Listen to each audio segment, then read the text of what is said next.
Hello dear students, welcome back to my channel physics SPC alternating current का एक क्वेश्चन। A LCR circuit is at resonance for a capacitor C, inductance L and resistance are.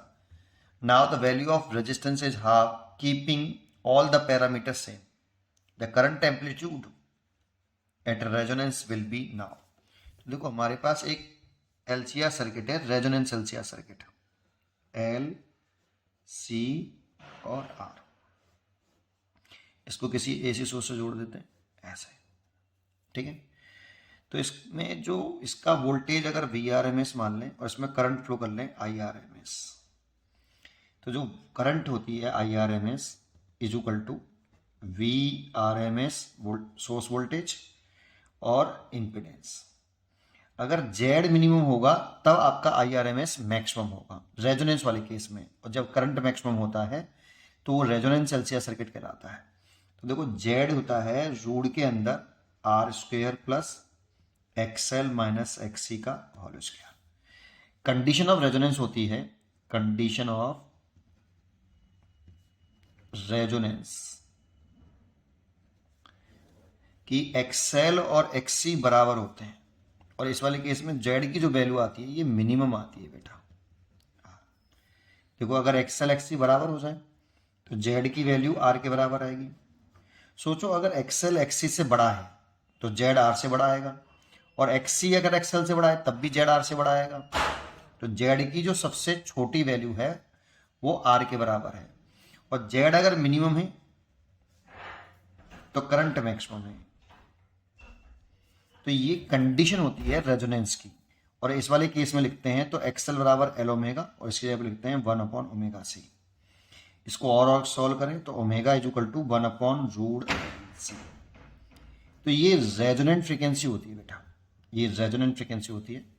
और resonant frequency resistance से independent है. देखो resonant frequency जो है वो एल और सी की वैल्यू पर डिपेंड कर रही है, और एल और सी इसमें ऑल अदर पैरामीटर्स जो हैं वो सेम है.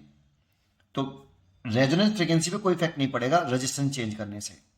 अब करंट कितनी होती है इसमें, तो आई आर एम एस की जगह पर लिख सकते हैं हम यहाँ पे I naught by root two. Peak value निकालें, एम्पलीट्यूड करंट निकालें तो V naught by root two. और जेड लिख सकते हैं मिनिमम वैल्यू रेजोनेंस वाले केस में, रेजोनेंस बोल रहा है ना, रेजोनेंस वाले केस में पूछ रहा है तो आर. इससे तो कैंसिल. तो I naught is equal to V not upon R. ये तो अगर हम रेजिस्टेंस हाफ करेंगे सर्किट का तो एल और सी तो कांस्टेंट रख रहे हैं, एल और सी में तो कोई चेंज नहीं कर रहे. तो एल और सी अगर कांस्टेंट है तो रेजोनेंट फ्रीक्वेंसी पे कोई चेंज नहीं आएगा. रेजोनेंट उसी पॉइंट पर होगा, उसी फ्रीक्वेंसी पर होगा, बट आर चेंज करने से पीक करंट पर इफेक्ट पड़ेगा. और वी नॉट तो कांस्टेंट है, तो इनिशियल वैल्यू तो ये हो गई.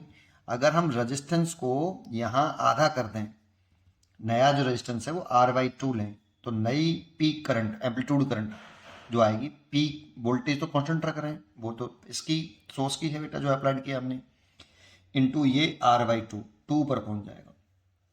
तो जो पीक एम्पलीट्यूड करंट आएगा ये 2 टाइम्स आएगा बेटा पहले वाले के. कुछ इस तरह से देखो सर डायग्राम बनेगा. जैसे अगर हम ये कहें कि ये वालो मान लो ये रेजोनेंट फ्रीक्वेंसी है, तो इस जगह पर पहले करंट आपकी ऐसे मैक्सिमम हुई बेटा, ये इस जगह पे मैक्सिमम हुई, और इसकी वैल्यू थी आई नॉट बराबर वी नॉट अपॉन आर.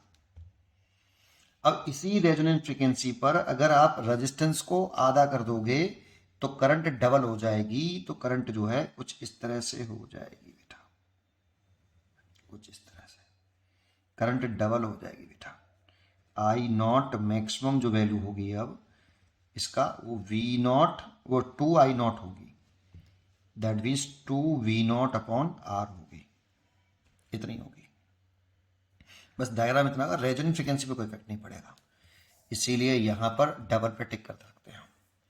पढ़ते रहिए और खुश रहिए.